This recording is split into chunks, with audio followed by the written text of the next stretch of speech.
Saludos y bienvenidos. Primero en español, vamos a comenzar. Es un nuevo episodio de Mentor, un programa educacional para la comunidad global de emprendedores. Estamos en vivo desde San Juan, Puerto Rico, nuestro espacio aquí de Parallel18 en Santurce. Y gracias por acompañarnos nuevamente en nuestro Facebook Live. Mi nombre es Eduardo Padial, Startup Executive de Parallel18. Y nos acompaña el Managing Partner de Magma Partners, Latin Lustig. Vamos ahora a cambiarlo a inglés, pero en confianza pueden escribir sus preguntas en español. Estaremos contestando preguntas al final, después de los fire chat que vamos a tener aquí. Y ahora vamos a switch it up a English. Spanglish right there. Hello from San Juan, Puerto Rico. You're watching Mentor from Parallel18's Facebook Live. I'm Eduardo Padian, Startup Executive in Parallel18. And today we're joined by Nathan Lustig, this week's visiting mentor for our Gen 5 cohort. Nathan is a managing partner of Magma Partners, a venture capital firm with a heavy influence in Latin America for the entrepreneurial community. Magma's portfolio goes from fintech, insurance tech, blockchain, anything else? Yeah, and companies that have their tech and sales teams in Latin America but go to the US market. Got it. This week, Nathan has been teaching us about the difficulties and also challenges in raising around and the differences between the United States and Latin America. So Nathan, welcome once again to Parallel18. Thanks. You've been visiting us for quite a while now, so it's great to have you back. So let's get this started. So Nathan, you started first in terms of your entrepreneurial career, right? So tell for the audience and our viewers is that basically you started as an entrepreneur and now you're an investor. You've been in both sides now. So if you can give us a 1 minute pitch of what you did first in Entrusted, and then later what's the 1 minute pitch of what Magma Partners does. Sure. So thanks for having me. It's always great to be here. So when I was in university in Wisconsin, I had a tickets and textbooks platform called Exchange Hut. When I was 19 to, I guess it would have been like 21, 22, which we sold. Then Entrusted, which you mentioned, was the next company, which was a way to access, transfer, and delete online accounts when somebody dies. So it was like a will for your digital assets. Yeah. And that business we launched in 2009 and launched at South by Southwest, and then we were looking to extend our runway and ended up in Chile for the pilot round of Startup Chile. And that business we ran for the next year and then ended up selling it as well. And so after sold that business, I wasn't sure what I wanted to do and decided to go back to Chile for 9 months or a year to learn the rest of Spanish and see what kind of opportunities there were in Latin America. So I was working for a Chilean startup, and then different opportunities started coming up, all of which led to starting Magma Partners with a Chilean family office. And at Magma, we are 5 years old in January.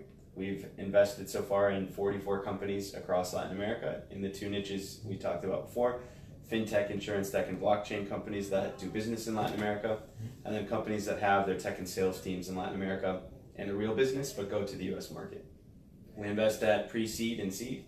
So PreSeed's $25K to $75K, and then we can do up to $500,000 at Seed or follow-on. We've also been able to work with a bunch of our LPs, our investors in Magma, who can create follow-on rounds at Series A. So I think there's now about $6 million from our LPs that have gone to Magma portfolio. For our viewers, can you define the LPs? Yeah, their LPs are limited partners, investors in our fund. Okay. So since you've been in both sides of the table, and basically today's topic is regarding to investments, right? And when to start, and also what things you should be seeing when doing investments and raising around here in Latin America. So from your perspective, when someone startup wants to raise a round, and in this case, we'll talk later about the pre-seed and seed rounds. What's the main things that an entrepreneur should have in mind in terms of the mentality of an investor?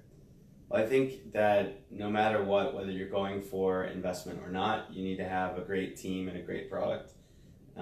If your clients love what you're doing, you're going to be successful whether you're selling and making money or whether you're selling and then need to raise money to really push it to the next level. So I think there's two important things. One is to make sure that if you're going to get investment, you're actually in a VC investable business. So there's a lot of businesses that are amazing businesses that will never provide VC returns and actually will make your life worse if you get someone to invest at a VC valuation, because the investor's probably not going to get a nice return. They're not going to be super happy with you, and you're not going to be happy with them because they're going to be asking for that return. And what are those expectations usually for a VC? So VCs are investing in companies that can have really high growth and that can grow to be 10, 20, 50, 100x returns out of a venture capital portfolio. 20 to 100x returns. It sounds it sounds crazy, but then when you step back and do the math of why that is, if you look at venture capital in general at the seed stage in the US, 70% of all companies fail and or return nothing to the investor. They may end up being a semi-successful company, successful for the founders, but they don't return any capital to the investors. Then the 8th out of the 10th companies ends up returning maybe a little bit of money. The 9th returns 3 to 5, and the 10th returns 10, 20, 50, 100. So if you're only returning 10 as that one top company, you're only going to make a little bit of money because you've been -7, you maybe return 1, and maybe you get a 3 or 4. So you really have to be looking for big wins as VC. And there's lots and lots of really good businesses that don't need VC and can build lots of traction and be really profitable and provide great returns without having to go down that path. And so for an entrepreneur to understand then when, because as you mentioned, if one wants to look for a VC investment, it's basically very aggressive expectations, right? So what would you define then a startup that is VC investment worthy, and those that can do fine and can do very well without a VC investment? I think there's a lot of different characteristics, but one is especially companies that are in Latin America, can they expand throughout the region?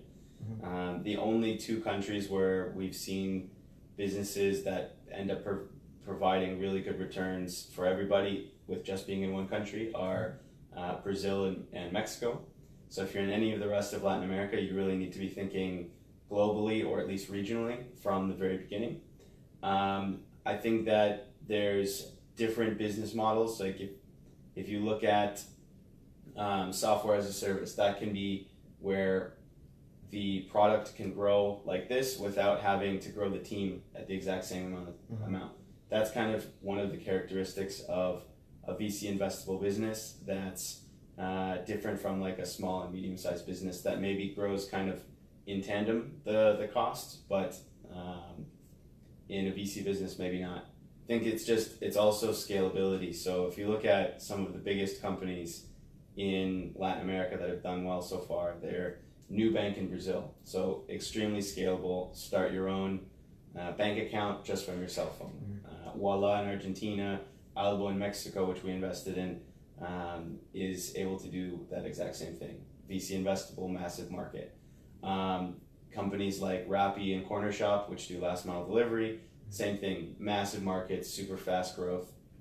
And Corner Shop was able to sell to Walmart for $225 million. So a lot of it is problem size. Are you solving something that's big enough that it's going to provide returns? And then also it's all about, there can be some businesses that can provide those VC returns, but only if the deal is structured in a way that makes sense. So one of the biggest things that unfortunately is just the truth in Latin America is that so far there haven't been many really, really big acquisitions. And the acquisitions that have happened, if you look at the traction, if you just take that exact same traction and put it in another country, or another region, US, even Europe, they'd probably sell it for more. So valuations matter a lot, where you can't really, as an investor, hope that if you invest at similar to Silicon Valley valuations in Latin America, that you're going to get those exits at the same valuation. And that exit, that acquisition is essentially where the investor is going to get then their return. That 25x, that 100x that they're looking for is in that acquisition from a bigger company, or essentially if later on an IPO. But that's where you see then, you don't see that money also IPOs going from Latin America. So this year there's been a couple of big ones from Brazil, but not from anywhere else. There was a really big payments IPO called Stone Company that Warren Buffett and Jack Ma both invested into, and I think they're worth about $9 billion today. So it's starting to happen more and more, but generally from Brazil more than anywhere else. But I think we will see some more IPOs in the next couple of years from Latin American tech. Okay. Anything else that we should consider in terms of the entrepreneur knowing the perspective from the side of the investor? I think that one thing probably to really understand is that we're, especially at early stage, we're looking for the team. So we really want to have a great team. I care less about the traction than having a team that can be really good. Someone said it, and I don't remember who, but that they'd rather have an amazing team with a bad idea than a bad team with an amazing idea, and I think that's true. I think team, then traction is next. So it doesn't have to be sales, money, but showing that you've done something and you've convinced someone that this is the solution to their problem. I think those are the top two things at an early stage that we look for. And we agree that's something that we see also in Parallel. And essentially for our viewers, the importance of a team is also that since you're in an early stage, that you can pivot and trying to find the solution for the problem that basically people are going to be buying for. And if you have a talented team, you can go through all the hoops and going through different ways to not hit the wall, or once you hit the wall. So now we talked about what should entrepreneurs know from the perspective of an investor. What should investors take into consideration when knowing the mentality or the perspective of an entrepreneur? Well, I think that the investors should make sure that they're trying to align incentives as much as possible with the entrepreneur. I think that generally gets taken care of in the US market just because there's so much competition between VCs that if you're not aligning incentives correctly, you're just not going to win deals. But in Latin America, it's still a small enough ecosystem that there's sometimes up things where the only person offering the $2 million check is someone who's not offering the most aligned incentives. So I think that I would say investors should be looking to make sure that those are aligned correctly. For US and Chinese and European investors that are maybe looking at Latin America, I would say that there's massive value opportunities in Latin America because Latin America is still, if not the least underinvested, I think it is the least underinvested in VC region in the world per capita. There was only probably about $3.5 billion in 2018 in VC investment, and that's gone up from $500 million in 2016. So $3.5 billion is the same amount of money that Uber got from the Saudi Arabian government in one round of VC, and we're talking that now it's been doubling and doubling every year in Latin America since, I believe, 2014. And that's for a whole region of 600 plus million people. And so I would say that if you're not from the region, taking a look at the deals and the growth and some of the companies that have done extremely well, there's big opportunities to do business in Latin America. You mentioned about the importance then for an investor to align, the incentives. What do you find then those incentives per se? Well, I think that you want to have people who are, well, I think it's easier to go the other way and say, what are some of the things that we see that's not aligned with incentives? I think that's probably easier. So we've seen deals where investors are taking a large chunk of the company and that large chunk could have been okay, but then they asked for interest payments. So in addition, it's basically a loan, but you're still getting a huge amount of equity in the company, and that makes that uninvestable for future investors. And it doesn't really align the incentives, because if you really wanted the company to grow, you would want those interest payments to go to hiring a new developer or getting more clients. We've seen things where if you don't hit X metrics, the equity doubles, triples, or even quadruples. That is not ideal, even when the entrepreneur thinks, oh yeah, I'm going to hit that target. Because even when you have, in our best companies, none of them ever hit the target that they think they will, because they're always too optimistic. It just never happens. Even when they're extremely good companies and are providing a great service. So it's a massive amount of risk for an entrepreneur, and I believe it's a massive amount of risk for the investor too, because if you're a good entrepreneur and you don't end up hitting the target, or you hit the target 4 months late, and you now have lost double the equity that you would have just sold in a normal deal, you're not going to be happy with your investor. You're also going to start to lose incentive. I think we've seen... And lose incentive is also, in a way, lose interest in what you're doing. Yeah, exactly, because you turn almost into an employee at that point. I think that asking for lots of vetoes and lots of board seats for early stage deals is also kind of a no-no for investors, or things that entrepreneurs should be taking a look at. There's just a lot of things, a lot of terms that go into term sheets that I think that a lot of entrepreneurs in Latin America maybe don't understand yet, because they haven't seen them, and end up not being great for the company in the long run. So for our viewers, tell us more about when is the moment for a startup to start looking into the pre-seed or the seed, and if you can define then the differences between the pre-seed and the seed. So I would say that, and one thing that most Latin American entrepreneurs don't do right, which we were hoping that people start to do, is that as soon as you have an idea that you may want to raise money for, even if you're not going to raise money today, if you want to raise money in 6 months or a year, start the conversation with the VCs. Say, hey, this is my idea, this is what I'm doing. I'm not raising money now, I'm thinking of doing it in 3, 6, 9, 12 months, whatever it is.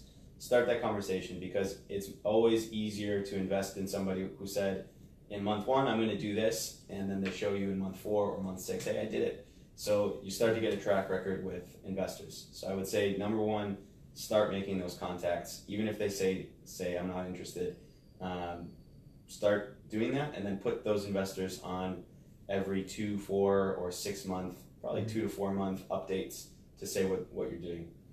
I would say there's kind of 2 main scenarios when you should raise money. The first is, and it's not ideal, but it's, I need money or my company's dead.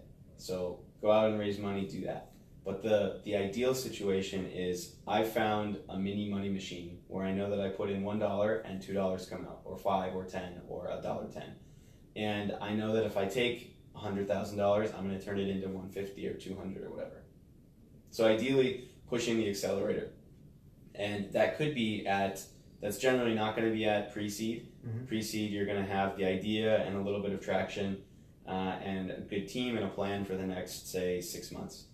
At seed, that's kind of when we're looking to say, hey, you've got something, maybe you don't have it fully worked out, but we're confident that if we invest now, you're going to have a plan to get to that next level. So for us, 25K to 75K, we like to be the first check-in, or willing to not be the first one. We like to invest in companies that we think we can help, where we have good industry knowledge and know what's going on in the industry and can provide things other than money. So I'd look for that in an investor. And then at seed, like I said, I think it's generally you want to see some more amount of traction and the ability to really put that money in and put it to good use and have something come out the other end. Got it.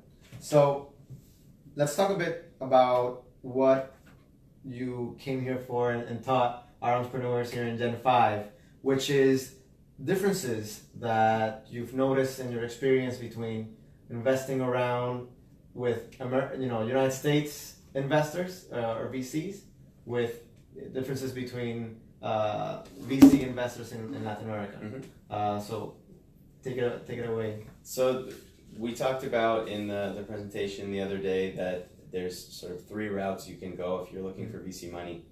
You can go LATAM, you can go US, or you can go China. And to take China right away, right now it's basically Series B and later, plus acquisitions. And Series B is probably 10, 20, million. 50 yeah, million so dollar it's checks. the big leagues even more. Yeah. So it's not likely that you're going to get a Chinese investor to come and write you a $100K check or even a $5 million check. The biggest rounds have been Tencent invested $180 million into Nubank. So it's very late, much later stage. Acquisitions like Didi, which is Chinese Uber, acquiring 99 in Brazil. Those are the types of deals we're seeing from China.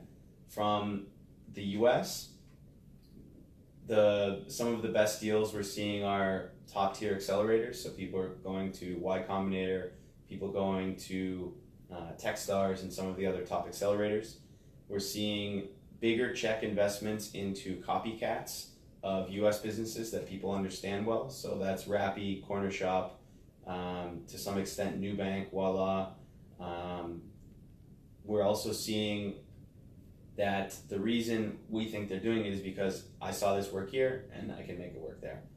On the other one is US market. So companies that have their tech and sales teams in Latin America and go to the US, or even just literally move to the US market and are attacking the global market or the US. The Latin American investors are generally smaller. So I think the biggest fund in all of Latin America, including Brazil, is 150 million from Monashis, where I think they've invested previously another 350 or 400 million. That's the biggest in an entire region, and I think there's 10 funds just in California that have more than that. The biggest in Mexico is like 125. The biggest in Chile, I think, is 40-ish, something like that. So the checks are smaller, stages are earlier. There's not that much at PreSeed like us. One that's around is 500 startups in Mexico. That's really good. There's not a ton at the early stage, but there's a lot of like seed and A.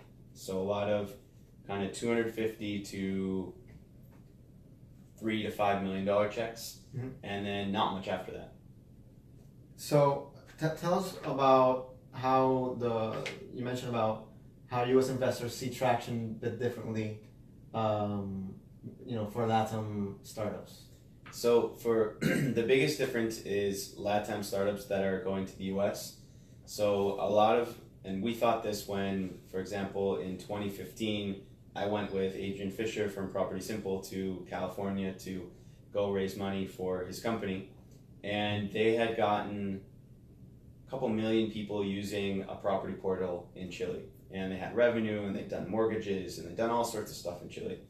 All they needed to do was port the tech to the US, change it to English, and they were in business. They're ready to go. So that was a 3 to 4 month project. We thought that because they had a team, they had track record, that they could build a good product that worked, that they could sell something, that would be a big positive. But for most US investors, it was either 0 or negative. And the reason that they saw that LATAM traction as negative there was a couple. One was, especially being from the US, they said, if this was actually any good, he would have done it in the US. Whether that's fair or not, that was what they were thinking. The second was that they were worried that if you had a parallel business in Latin America, which wasn't as profitable and wasn't as great, you would raise your $2 million or $3 million in the US, and you would take 1 to 2 million of that to Latin America to build your business there, and not focus on the bigger one in the US market. And then the third was just sort of not really understanding the LATAM market, and not really understanding that, say, well, if you've been able to do this, why don't you just build the rest of Latin America? And the answer for at least his business was, it's not profitable except for maybe in 1 to 2 countries. So, and the US is bigger, faster, and there's just a lot of kind of not understanding of what's going on in LATAM. So what the advice was that helped us raise and has helped some of our other portfolio companies raise is talk about your US traction. Don't talk about so much your LATAM traction. Don't lie about it, don't hide it. But if no one asks, just we're a US company, we launched in the US, this is it. And for our viewers, traction can be users, revenue, sales, all of that. So Puerto Rico is a unique situation where it's a blend of both, part of the US, but also have a LATAM culture. How do you see then, that type of mix as an advantage or as a benefit? I think there's a couple advantages. One is that almost everybody speaks English and Spanish, so that you're able to, if you want to, service both markets or service both the Spanish and English speaking market in the US.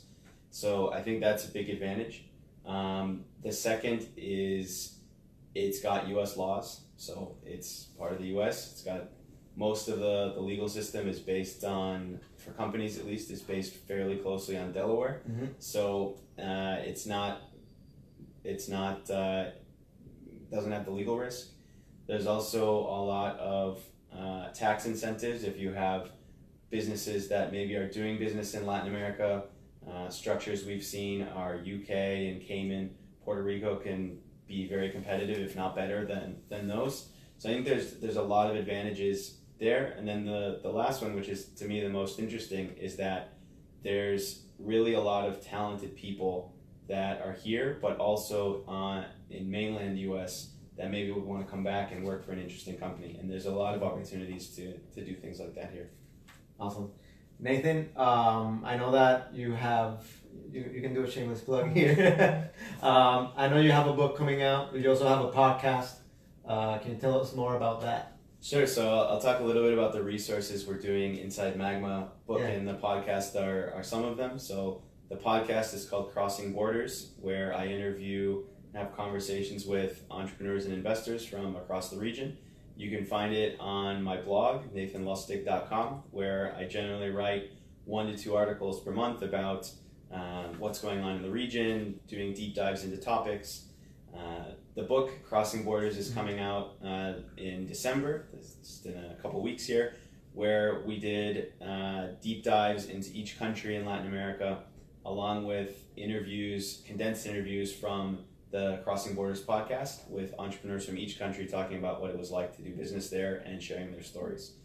The other thing I would look at is LATAM List, which is our English language tech crunch for Latin America, where we publish 1 article every single day about deals, businesses, VCs that are happening in Latin America. And it's a really easy way to stay on top of the news from LATAM. Awesome. And a lot of big things have been happening this year. So that's great. Do we have any questions? No? Perfect. I guess I made them the right ones. Perfect. Parallel18 community, you just have been mentored by Nathan Lustig. Thank you so much. Remember that we have different mentor episodes in our Facebook Live, so make sure to see them and you can replay this one again. Take care.